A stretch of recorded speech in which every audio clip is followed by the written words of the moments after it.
आता टेन्शन ह्या गोष्टीचं आहे की ही केस आता बोर्ड ऑफ डिरेक्टर्सपर्यंत जाऊन पोहोचणार. जाताना सांगून आली असतीस तर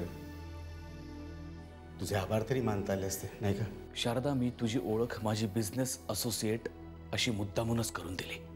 50 लाखाच्या रकमेसाठी घर किंवा जमीन असंच काहीतरी लागेल. घर आहे ना आमचं. ए नेहा, बरी आहेस ना? काही प्रॉब्लेम आहे का? तुला काय हवंय काय नकोय हे गेल्या कित्येक दिवसात मी तुला विचारलं सुद्धा नाहीये.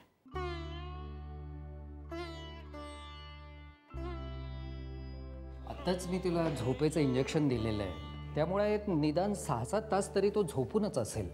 केवढा गोंधळ घातलाय त्याने की ओरडून ओरडून त्याचे मसल्स सगळे स्ट्रेच झालेले आहेत. त्याला थोड्या विश्रांतीची फार गरज आहे. अगदी त्याला जेवायला सुद्धा आता उठवू नका. बरं डॉक्टर. पण तो इतक्यातच बरा वागायला लागलेला होता. पण हे असं अचानक काय झालं? तो असा पॅनिक का होतोय? नेहासाठी ते निघून गेले ना परत घरी, तेव्हापासून असा चुपचाप बसून राहतो, रडत बसतो. असं वाटतंय की त्याच्या डोक्यामध्ये काहीतरी साचून राहिलाय. त्याचा एकदम अचानक असा स्फोट झाला. हे असंच होतं. असे काही पेशंट्स असतात ना, ते काही व्यक्तींसाठी काही वस्तूंसाठी फार पॉझिटिव्ह असतात. त्यांना ती जर मिळाली नाही ना तर ते असा गोंधळ घालतात. पण मला एक कळत नाहीये की नेहा इथून का निघून गेली. नाही म्हणजे ती मागच्या वेळेला मला असं म्हणाली होती की मी इथं थांबेन म्हणून. तसं मलाही सांगितलं होतं तिनं. का गेली ते देवच जाणे. एनिवे, तुम्ही तिला परत बोलवण्याची काही सोय होते का ते बघा, नाहीतर मग काय पुढचं पुढं बघूयात. ओके, निघतो मी.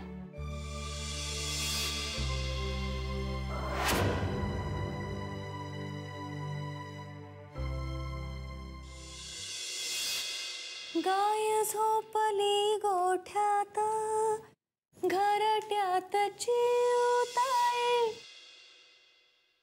परसात वेलीवर झोपल्या ग जाई जुई.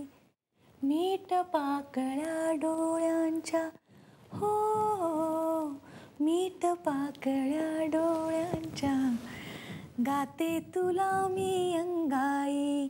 आज माझ्या पाडसाला झोप का ग येत नाही. लिंबोणीच्या झाडा मागे चंद्र झोपला ग बाई. लिंबोणीच्या झाडा मागे चंद्र झोपला ग बाई. अरे झोपली झोपली. काय अशी काय बघतेस माझ्याकडे? किती छान गाता तुम्ही. काहीतरीच काय असावं उगाच. नाही खरंच खूप मनापासून अगदी सुरात गाता तुम्ही. उगाच काय, मला माहिती आहे मी काही सुरात तारात वगैरे गात नाही. आपण एवढं मात्र खरं की तू जवळ असलीस ना की मग मला सूर सापडतो आपोआप. मग तो गाण्याचा असू दे किंवा आयुष्याचा.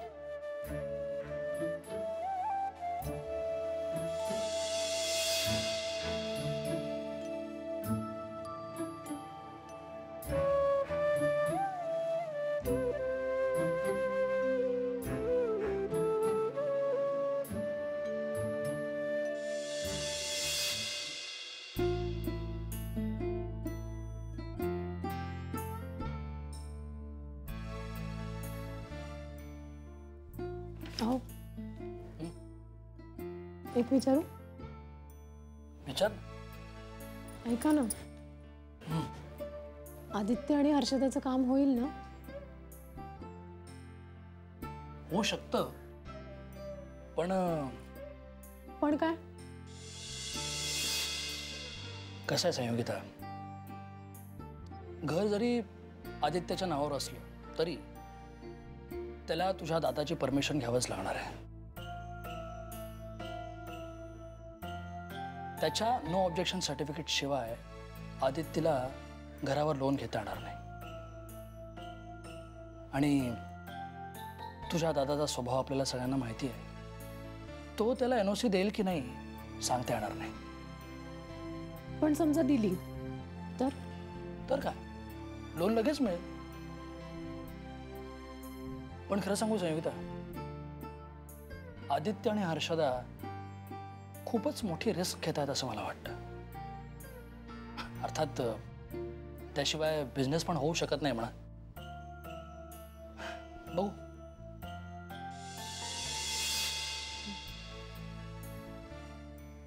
हे बघा,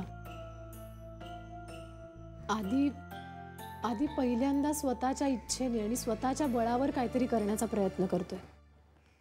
आजपर्यंत त्यांनी जे काही केलं ना ते सगळं दादाच्या सांगण्यानुसार. यावेळी आपण त्याला मदत करायला हवी, म्हणजे तो स्वतःच्या पायावर नीट उभा राहू शकेल.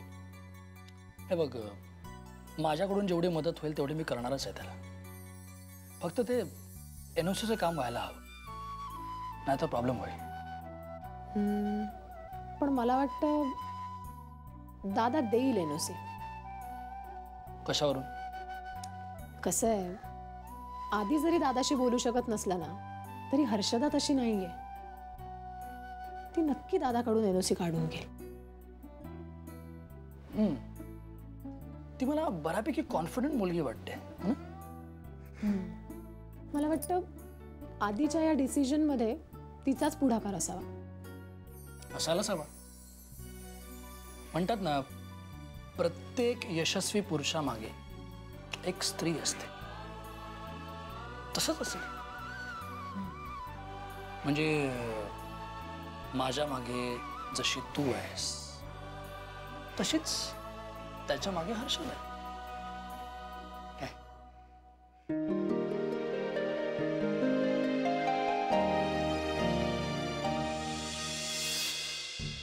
आधी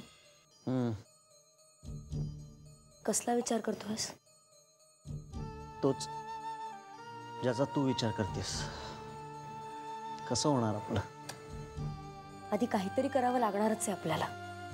अगं पण हर्षदा, हा आपल्या राहत्या घराचा प्रश्न आहे. अरे कित्येक जण घरावर लोन घेतात. माझ्या दाजींनी सुद्धा घेतलं होतं. जेव्हा त्यांनी त्यांचा पहिला ट्रक घेतला ना तेव्हा त्यांना सुद्धा त्यांची खोली गहाण ठेवावी लागली होती. आणि त्याही परिस्थितीत माझी आई अगदी खंबीरपणे त्यांच्या पाठीशी उभी होती. आधी आपण जर बरोबर असू ना एकमेकांच्या तर सहज मॅनेज करू शकू सगळं. हर्षदा, हे बोलायला खूप सोपं वाटतं आणि इमोशनल लेवलवर ते ऐकायलाही छान वाटतं. पण प्रॅक्टिकली या गोष्टींचा जर विचार केला ना तर लोन, बँकेचे पेपर्स, इन्स्टॉलमेंट, इंटरेस्ट या गोष्टींचे आकडे डोळ्यापुढे नाचायला लागले ना की त्या गोंधळात आपल्या भावनांचा आवाज आपल्या कानापर्यंतही पोचत नाही. आधी मी पण प्रॅक्टिकलीच समजावून सांगते तुला. अरे घर गहाण ठेवणं म्हणजे घर विकणं नाही. तुझा स्वतःवर विश्वास आहे ना? आधी खूप सहज पडू शकू आपण हे लोन. फक्त हे बघ हर्षदा, मी असा कुठलाही डिसिजन घेऊ शकत नाही की ज्याच्यामुळे आपलं भविष्य धोक्यात येईल. मी पण आपल्या भविष्याचा विचार करूनच तुला सजेस्ट करते. अगं नाही हर्षदा, तरी पण मी तुला काय सांगतो. आधी एक मिनिट, माझी गॅरंटी आहे आपण जर हा डिसिजन घेतला तर आपण कोणतीही मोठी चूक नाही करणार आहोत. आणि त्यांनी काही झालंच ना तर चांगलंच होणार आहे आपलं. विश्वास ठेव माझ्यावर.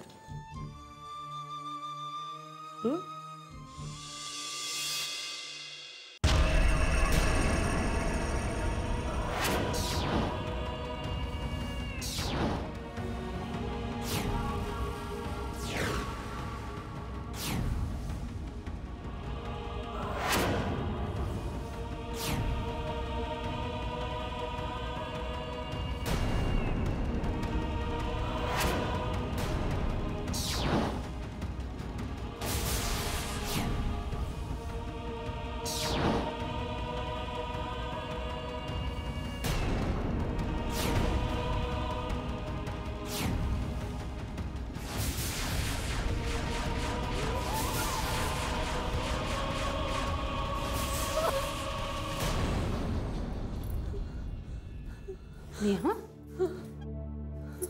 नेहा, नेहा, काय झालं?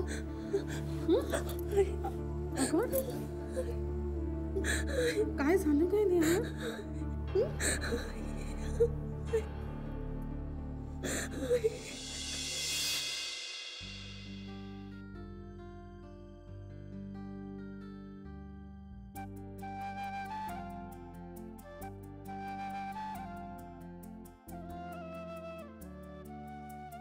Good morning.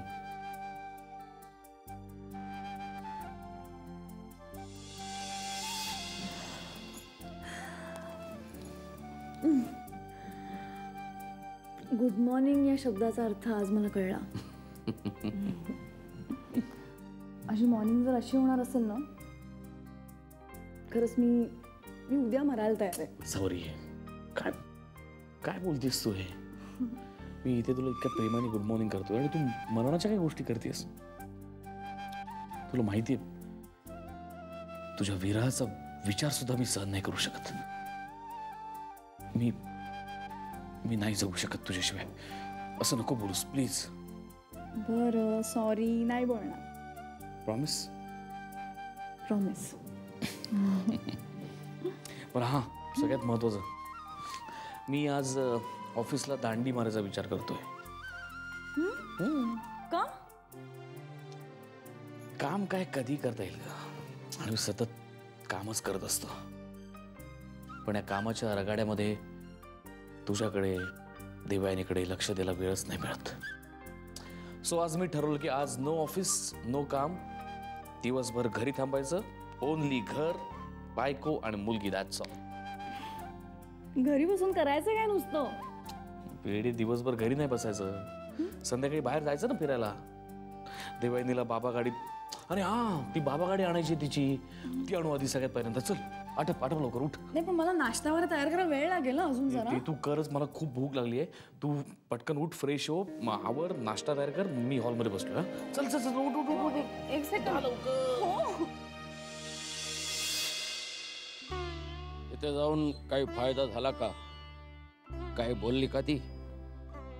नाही दादा, पोट्टी काय बी बोलायला तयार नाही. खाऊन काय माहित नाही, पण काहीतरी झालंय एवढं नक्की. कशावरून?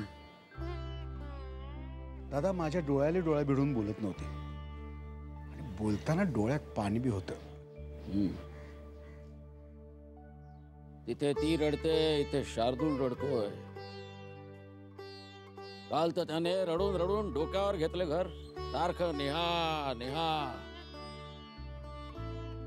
एक दिवसासाठी बाहेर काय गेली ते सगळं होत्याच नव्हतं झालं. डॉक्टर पण म्हणत होते नेहाला परत आणा तर शार्दूल मध्ये काही फरक पडेल, नाहीतर पुन्हा सगळं पहिल्यासारखंच. का निघून गेली असेल ती? ते शोधून काढायचं दादा, ते शोधून काढायचंय.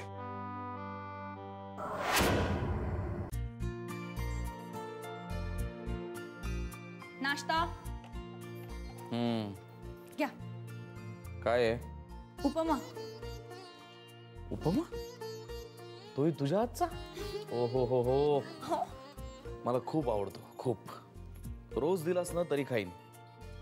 हा पण एका अटीवर. काय? हे काय? हीच ती अट. माझ्या हाताने तू खाणार असशील तरच मी खाणार.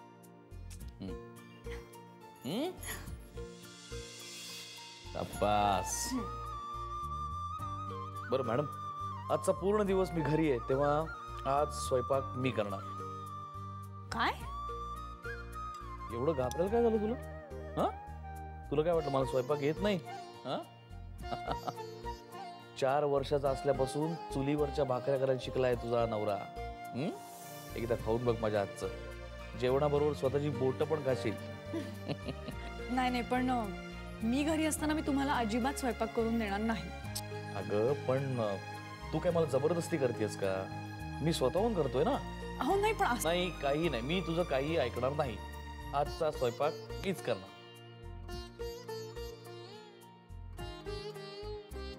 आज मला खरंच इतकं छान वाटतंय ना.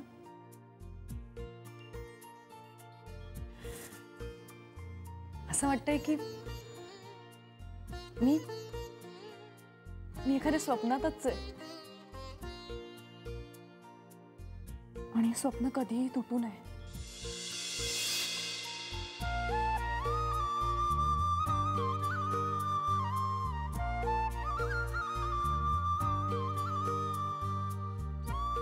Good morning. हर्षदा, आदित्य उठला? हो उठलाय, येतोच. मी त्याच्यासाठी नाश्ता घेऊन येते.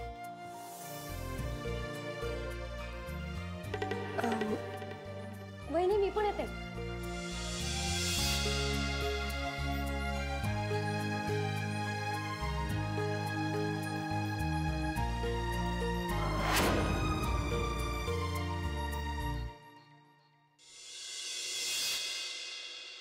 मिस्टर म्हात्रे, मला वाटतं त्या इंडियनशी जरा तुम्ही जास्तच हार्शली वागल्यात. नाही म्हणजे तुम्ही चुकीचं वागल्यात असं मी म्हणत नाहीये, पण याचे परिणाम भयंकर होऊ शकतात. म्हणजे कालपासून मला बँकेच्या प्रत्येक डिरेक्टरचा फोन येतोय. त्या इंडियननी तुमच्या विरुद्ध कंप्लेंट केली आणि हे सगळेजण मला जाब विचारतात. आय एम सॉरी सर, माझ्यामुळे तुम्हाला त्रास होतोय. पण सर मी काय करू? तो माणूस माझ्याशी ज्या पद्धतीने बोलला, me it's okay mister Mhatre, तुम्ही योग्यच केलं आणि मी सुद्धा 100% तुमच्याच बाजूने बोलेन. इंडियनसारख्या गावगोंडापेक्षा मला माझ्या कलिगचा सेल्फ रिस्पेक्ट जास्ती महत्त्वाचा आहे. पण हो, तुम्ही सुद्धा सांभाळून राहा, कारण हा इंदे डेंजर माणूस आहे. आज बँकेच्या डिरेक्टर्सपर्यंत जाऊन पोहोचलाय, उद्या पेपरमध्ये जाऊन भुंकेल. हो सर, पण सर मला फक्त एवढंच ठाऊक आहे की माझी बाजू सत्याची आहे आणि शेवटी विजय हा सत्याचाच होतो. राईट. आणि म्हणूनच मी तुमच्या बाजूने. एनिवे, उद्या जे होईल ते होईल, आपण बघून घेऊया. बरं, ही फाईल आहे, याच्यामध्ये अकाउंटच्या काही चुका आहेत, जरा चेक करून लवकर मला पाठवा. Okay? Okay sir. And thank you. It's okay, काळजी करू नका. या.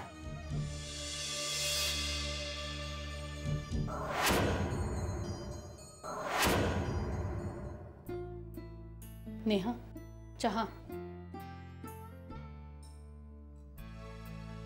काल रात्री काय झालं होतं तुला?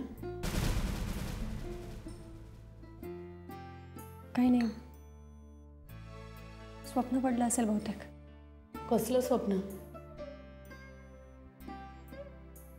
आठवत नाही, विसरले. पण मी नाही विसरले. काल रात्री तू मोठ्यानं ओरडलीस, घामानं अंग थबथबलं होतं तुझं, हमसामशी रडत होतीस. नेहा, काय बघितलंस तू स्वप्नात असं? काही नाही. हे बघ नेहा, तू अख्ख्या जगाशी खोटं बोलू शकतेस, पण आईशी नाही. मला खरं सांग, तू काय बघितलं स्वप्नात? जाऊ दे, मला उशीर होतोय. नेहा,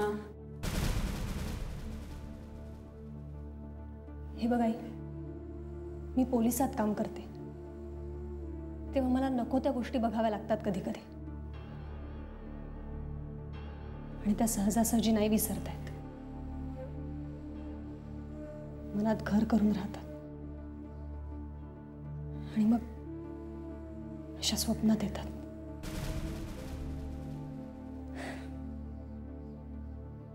त्रास होतो, पण